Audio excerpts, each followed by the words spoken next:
15 percentage points higher for online sounds like a huge cost for companies, is it?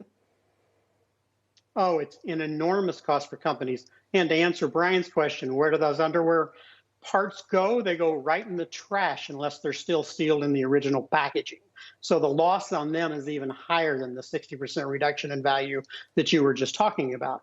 So yes, it's a very big deal. We're all trying to solve the problem. And most of the problem, as far as returns in apparel, which is where the big return business comes from, is size, size, and size. You put it on because you order it online, it doesn't fit, you send it back. Or you order it in 3 sizes because you're pretty sure one of them will fit, and then you send the other 2 back. And that's been a big trend since online purchasing became very common. So, Jan, the question is, are there retailers who are able to cope with this profit margin pressure better than others, or are there business models that can kind of better navigate this? And how does that overall fit in with the retailers that you think are best positioned for 2021, as I presume you think that at least some of this cyber boom is going to last? I think all the cyber boom is going to last. I don't think we're going to give back 1 market share to brick and mortar in 2021. That's one of my 10 predictions for the coming year. And who can handle it better? Well, the higher your price point, if you're Neiman's, if you're Nordstrom's, if you're Louis Vuitton, if you're Gucci, you handle it a heck of a lot better than if the item you're selling is 16 bucks. So the lower down the scale you are, the harder it is to handle that return problem. And we'll see that manifest itself as we continue to do more and more online. And everybody's getting better at it. And we're going to perfect some different ways to get the fit to be better. But right now, it is an enormous problem because the online is growing so fast that obviously the returns are growing dramatically. And that's really putting pressure on the bottom line. It's hard to get the same profitability out of an online sale as an in-store sale. And a big piece of that reason is the return rate.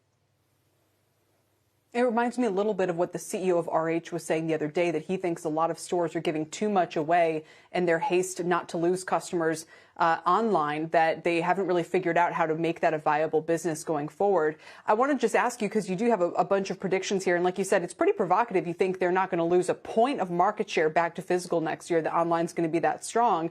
But you're also really bullish on accessories and shoes. You think that it'll be explosive beginning in April. We were all just debating this.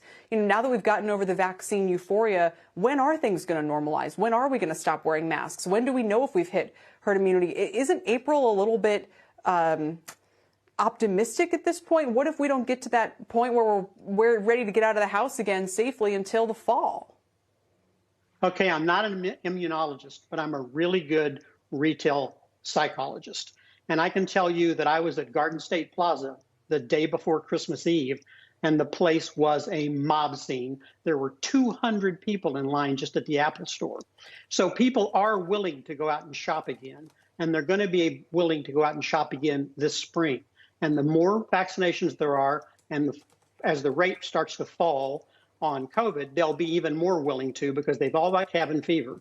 And on the first pretty spring day in April, you're going to look in your closet and you're going to say, I hate all this stuff, and I'm about to start going places. I need new clothes, and I need shoes, and I need jewelry to go with them. And you're going to start buying. And every woman in America is going to, and a whole lot of guys are going to, because they're just as fed up as you are of standing around in their sweats all day working. And that's going to happen. It's human psychology. We're going to see it.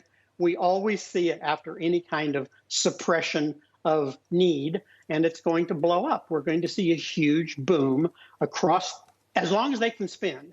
And their saving rate's high, so they'll be able to spend. And now we've just passed this relief bill with $900 billion in it. They're going to spend. Shepard Smith here. Thanks for watching CNBC on YouTube.